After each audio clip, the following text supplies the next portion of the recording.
How's it going, everyone? As always, my name is Jimmy Champagne. This is PSReady, my channel all about PlayStation. I hope you had a great weekend playing video games. I had a concert Saturday, and then yesterday I had my annual Halloween party, so I didn't get a ton of time, but I did spend some time with Call of Duty Black Ops 6 on Friday. It's awesome. I got into Call of Duty with the original Black Ops. It was with my first gaming PC, which was not a gaming PC. It was a MacBook Pro with a dedicated graphics card that I bought with lawn mowing money for college, and I boot camped Windows 7 and played Black Ops 1. I'm very partial to this series, but the new Zombies is great. Liberty Falls is just a chill zombie map. I really like the way they've tuned the shooting since the beta, because in the beta, could not land a kill. I don't know what the hell was going on, but then I played on Friday with my friends and we were cleaning up. So feeling pretty good about Call of Duty.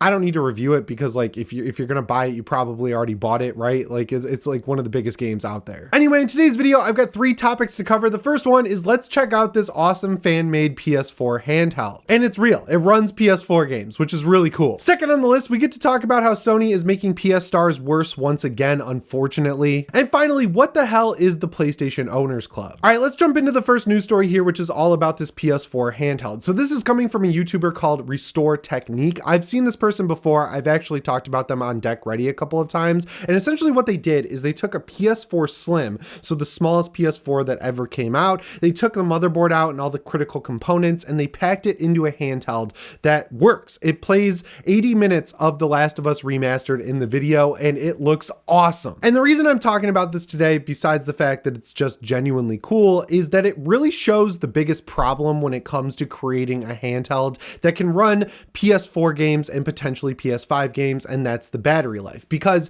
as you start putting more and more powerful chips in these handhelds, they of course suck more and more battery life. So the counteraction to that is to put a bigger battery in, but if you put a bigger battery in, it makes them a lot thicker, and Sony's never going to release a device that's 2 or 3 inches thick just so you can take PS4 games on the go. The battery that this YouTuber had to put in this thing is so big that it far exceeds the limit that you could take on a plane, so it kind of defeats the purpose of having a handheld, right? Because that's where you'd kind of want to play it, outside of your house or on a plane. And if you go over a certain milliamp hour wattage limit on a plane, they don't let you bring the battery on because it could explode. But for someone making this in their house, like 3D printing the case, making sure all the components fit and everything like that, I think this is genuinely cool, and it's showing us where things are at right now and why we're going to be waiting a couple of years at least for this theoretical PlayStation 4 and potentially PlayStation 5 handheld. The coolest part about this, though, is that it can be done. And this thing is using 10-year-old-ish tech. Like, the tech inside of it is technically from like 2013, 2014, because that's when the PS4 came out.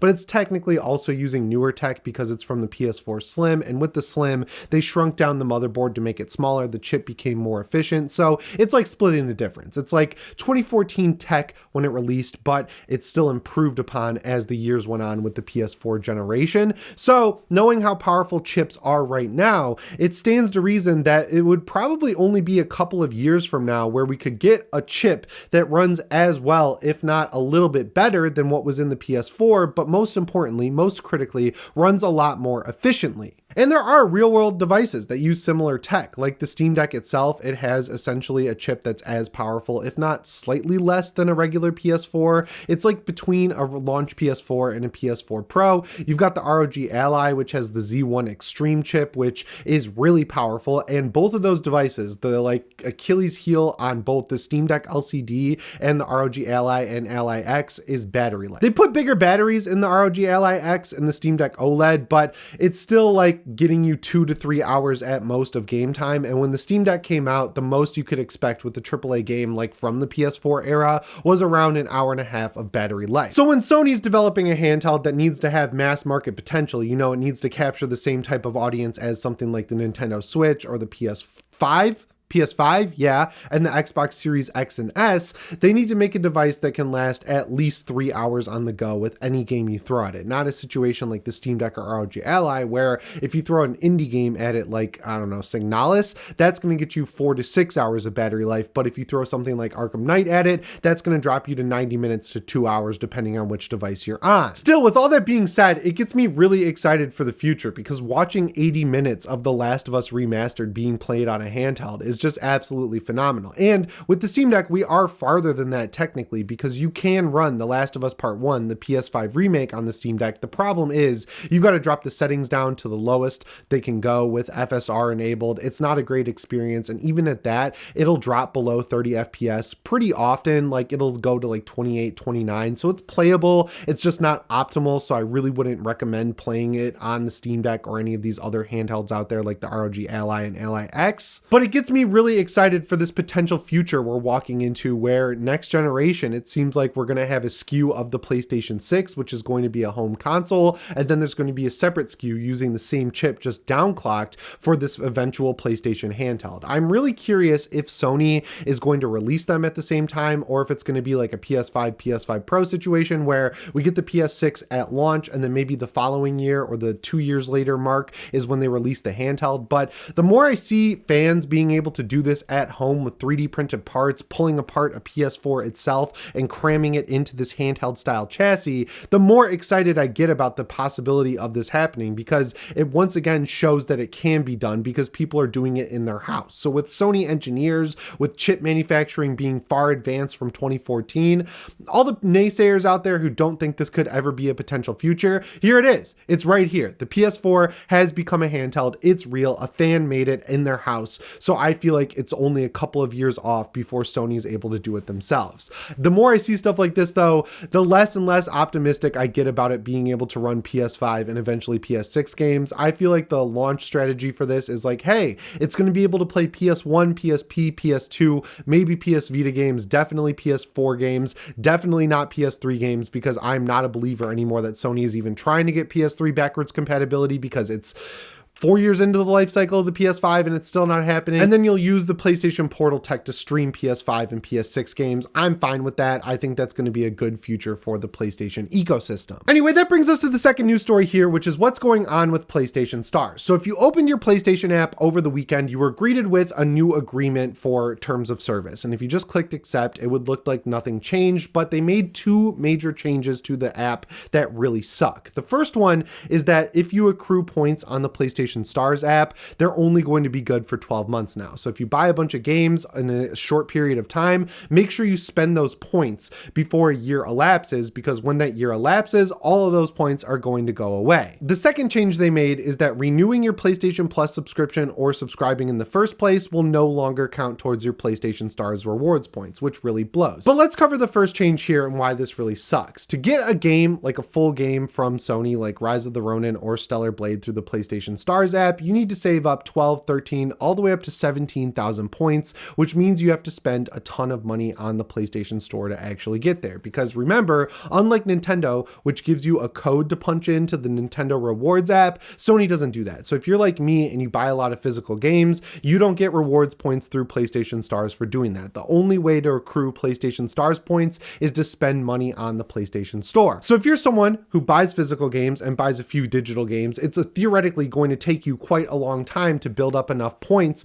to be able to actually have enough to buy a full game. And you can buy PlayStation Store credit at values of $5 and $20 respectively. So even with not buying full priced games on the PlayStation Stars reward store, it still takes an extremely long time to save up enough points to even get those $5 credits that you can get on the PlayStation Rewards app. And that really sucks for me, because that's the way I buy microtransactions in games. For the few live services I play, which are Call of Duty and Diablo 4, some of the skins they put in the store are awesome. Like for Halloween this year, they did a Tracer pack that had the masks from the kids who get the bus driven off the cliff and trick or treat. I had to buy that, but I was not spending money on that, so I used my PlayStation Stars points to get the $20 credit pack, and then I used a few more points to get a $5 credit pack, and then I was able to purchase the entire Tracer pack, which was awesome. Diablo 4, on the other hand, they also do skins in the game that look way cooler than anything you can actually earn in the game, and I don't want to spend real money on those because sometimes they're all the way up to $30. So what I'll do is I'll save up my PlayStation Stars credit, I'll buy the reward currency, and then I'll just spend that money. So I'm not actually feeding into the ecosystem of spending money on microtransactions.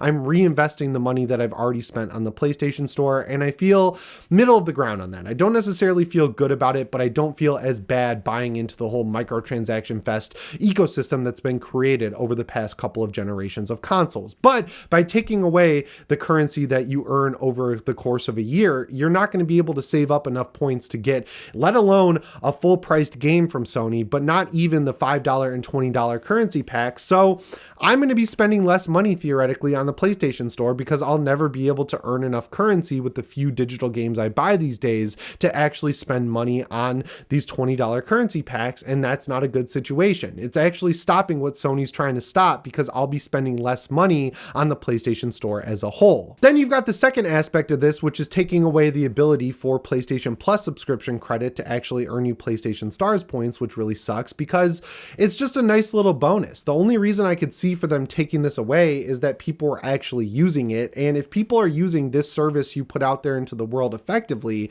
it feels dumb to cut them down at the knees and say, no, you can't do that. You're having too much fun on your PlayStation buying monthly subscription services, whether you have the 1 month renewal, the 3 month renewal, or the 1 year renewal. You were getting way too many points for your PlayStation Stars currency and you were getting too many free games. It just is, it's a really bad look. If I'm being real, I feel like it's time to just completely sunset the PlayStation Stars app as a whole. I mean, the past year has been an absolute roller coaster where at first we thought it was an NFT app. Then they introduced this thing where they make a change on the back end and it takes it down for a month. We still don't know what happened there because Sony never said anything. They never did a make good to give us some credits to make sure that we were recompensated for the credits that we lost when we were buying games during the outage, because while they said all those points would be deposited into our accounts from purchases, as we saw in reality, that wasn't the case. Some people got a few of their points, some people got no points at all. No one was made good with the amount of purchases they made during the outage. No one actually got the amount that they spent back in the PlayStation Rewards credit. Or if you're using the service to get points through PlayStation Plus subscriptions, you're not going to get those points anymore after March of 2025. Like, it's just a negative spin after negative spin. I have no positive way to look at this because they threw the reward service out there into the world and I want it to work as intended. And since it's been released, it's never really worked as intended. So at this point, I think they should just take it away. I think they should just cancel it and call it a loss and say, well, we tried the reward service because Microsoft saw engagement through Microsoft Rewards. Anyway, that brings us to the third news story of today's video, which is about the PlayStation Owners Club. So this is really interesting. I saw this article go up on PlayStation Lifestyle, which is a great website. I read them in addition to Push Square all the time. And the person who writes up all the articles over there does an incredible job. Her name's Armina Khan, and she was invited to actually fill out a survey to get acceptance to the PlayStation Owners Club. So check your email, search for PlayStation, and search for PlayStation Owners Club. And essentially what this is if you're accepted after you take the survey for entrance, what they're going to do is send you periodic surveys about where they're headed with online services, with single player games, with first party stuff, with the PlayStation 5 Pro pricing, and they're going to ask you how you feel about it. They're going to say like, hey, do you agree with the pricing on the PS5 Pro or do you disagree? And theoretically, if they actually listen to the results, this could shape how they do things in the future with the PlayStation brand. Now, unfortunately, this actually seems like an exclusive club where not everyone who gets into the betas like I do gets invited. I searched through my email, I combed through it. I've never been invited to this, but Zarmina Khan over at PlayStationLifestyle.net was invited and was able to fill out this survey. I think this is actually really cool. I think it's a smart way to gauge what your hardest core fans are actually feeling about the PlayStation ecosystem at any given time. So if you've been invited to this, you should definitely fill out the survey and make sure you go from a consumer focus standpoint where you're saying, hey, PlayStation Stars, not providing a great value. Hey, doing live service games like Concord, not exactly what we want to see. We want to see first party stuff from the first party studios, that's single player, open world action adventure games. We don't need this live service push that Sony's dead set on doing to compete with the likes of Apex Legends, Fortnite, and Call of Duty. Like I mentioned, I haven't been invited and I probably won't be because it seems like an exclusive club that Sony's doing. So make sure you check your email, and if you are invited, please let me know down in the comments below. Anyway, guys, that's all I've got for you in today's video. As always, my name is Jimmy Champagne. I'll see you in the next one. Thanks for watching and shape on.